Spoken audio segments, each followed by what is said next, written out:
Good day, Orteans. Your lecturer for today is Professor Allan Santos, top 5 in the March 2012 Criminology's licensure examination. Don't forget to subscribe and press the bell button to receive the latest updates. Take it away, Allan. Okay, that is number 1. Is regarded as the father of organized military espionage. So the choices are Alexander the Great, letter B, Karl Stulmeister, letter C, Frederick the Great, and letter D, Arthur Wellesley. So, guys, no, the answer for this one, we are all aware of this. Alam natin to. Is Frederick the Great. Okay? Alexander the Great, okay, siya yung nag-devise ng first letter sorting. Okay. Samantalang si Karl Stulmeister is considered as the Napoleon's eye. So I want you to remember that. That is for number 1. The answer is letter C. Number 2, guys, there are 4 categories of classified matters. The top secret, secret, confidential, and restricted. Okay. So, once against the other, their folder consists of different colors. What will be the color which requires the highest degree of protection? Okay, guys, no? Ang sagot natin dito, this is based on the Memorandum Circular number 78 under the office which was disseminated by the Office of the President way back pa siya na 1964. Okay? So nakalagay doon about the transmission, dissemination of the classified information, katulad ng top secret, secret information, classified, and yung restricted. So nakalagay doon yung mga color of folders and border doon mismo sa papel. So kapag highest degree of protection, okay, hindi siya red, okay, hindi rin blue. Because the highest degree of protection is green. Top secret, ang color code sa atin is green. Okay, secret documents, red, classified, blue. Okay? So, pag restricted, guys, wala siyang color white, wala siyang color code. Okay? So, I want you to remember that. But in the United States, guys, meron silang sarili doon na ina-adapt ng other countries. No, sa US kasi, ang pinakamataas na degree of protection nila, kulay, code nila sa top secret is orange. Okay. So I want you to take note of that. Okay. Number 3. It refers to the person who conducts the surveillance. Ito yung taong nagsasagawa ng surveillance operation. Ito yung intelligence agent. So, the answer, okay, is surveillance. Okay. Not the subject or rabbit. No, subject is also known as rabbit. Okay. Hindi rin pwedeng mag-interrogator because sa interrogation yon at hindi rin pwedeng mag-interviewee. So the answer is surveillance. Okay. So, number 4. Okay. So the chronological records of activities that took place in the establishment under the surveillance, okay, it's guys, no, the answer for this one is plain and simple, records. Okay, so ito yung chronological records of activity kasi every operation, ginajot down yan sa daily operation. So the answer is record. Kasi kapag report it is after the operation and pre-operation. Hindi siya chronological record of activities dahil individualized ang pag-submit ng reports. Okay? So I want you to remember the answer is Charlie records. Number 5. Undercover operation is also known as, okay, not clandestine. Okay, clandestine is other term for covert. Okay, hindi rin letter C. Okay, letter D, loose. Okay, it's one of the types of shadowing or tailing. Loose tail ang tawag to be complete. So hindi yun nasagot. The answer is roping. Okay, so roping, guys. Number 6. So it is defined as an art of science of codes and cipher. So I discussed this last, no, but I want to repeat it again so that catch up nyo. The answer in this one is cryptography.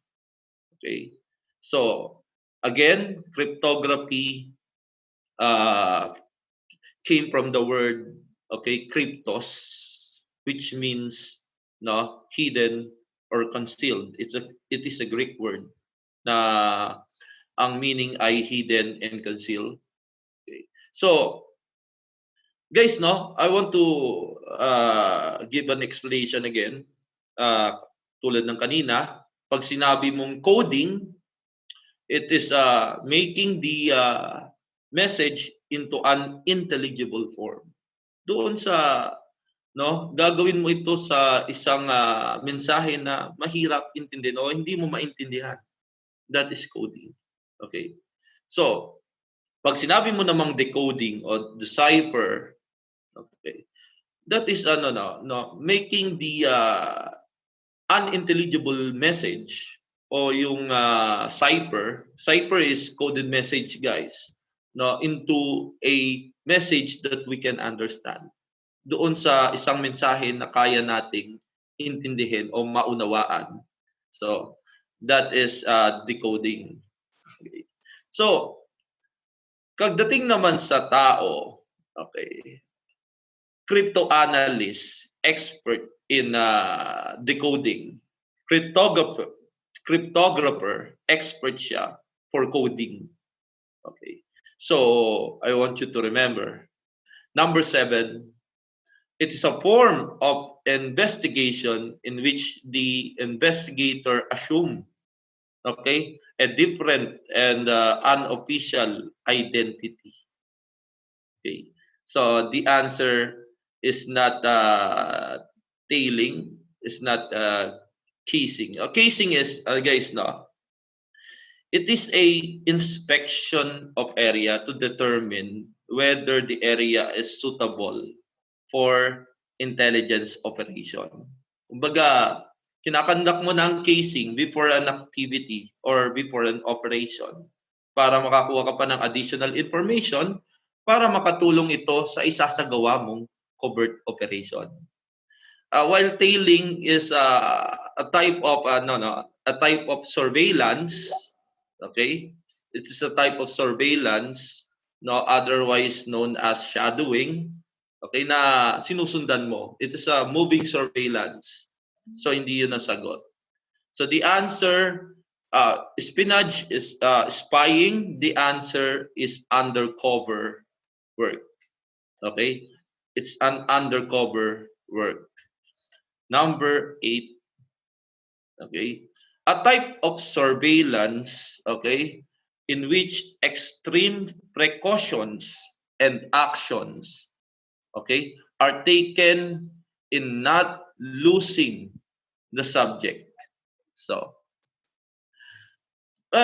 when you say about extreme precaution and action for not losing the subject, no, ibig sabihin niyan, kailangan kasi mas madali yung subject sa iyo na makatakas or, no, hindi mo masundan.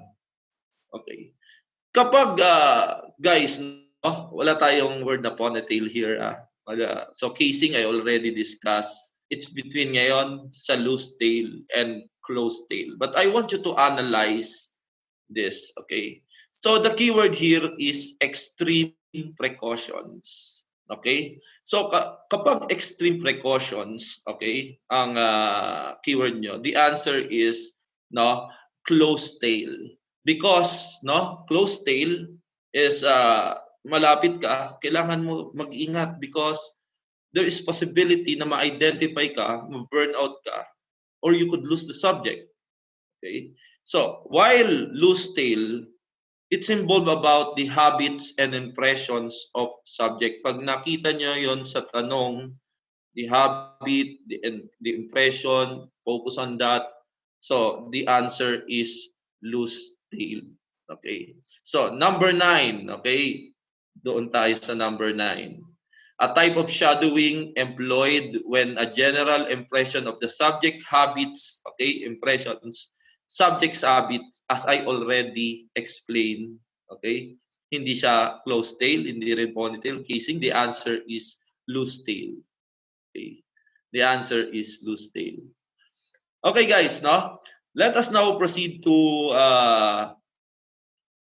okay, to number 10. Okay, a surveillance activity for the purpose of waiting the anticipated arrival of the subjects, no? No, from a fixed location. From a fixed location, ibig sabihin, maghihintay ka lang. Aantayin mo yung arrival ng suspect to a fixed location. So, tandaan nyo guys, there are two types of surveillance. The stationary or fixed surveillance and the moving surveillance o yung tinatawag nating tailing and shadowing. So, ginagamit ito, yung sinasabi mong tailing kapag you need to to gather information sa mga pinupuntahan ng subject at sino yung mga associates niya, okay? Kinakausap niya. But if you are waiting for the arrival or ino-observe mo yung location, okay, ng suspect, you are not moving. You are staying. So the answer for this one is stakeout. So yung fixed surveillance is also known as stakeout surveillance. If you want to learn more from him, take our Road to 1 Million challenge. If this channel hits 1 million subscribers, we will release the rest of his lectures. Or you can watch the rest of his lectures now by enrolling in Ortea Criminology Review. Just message us on our Facebook account for more details. See you soon, Orteans!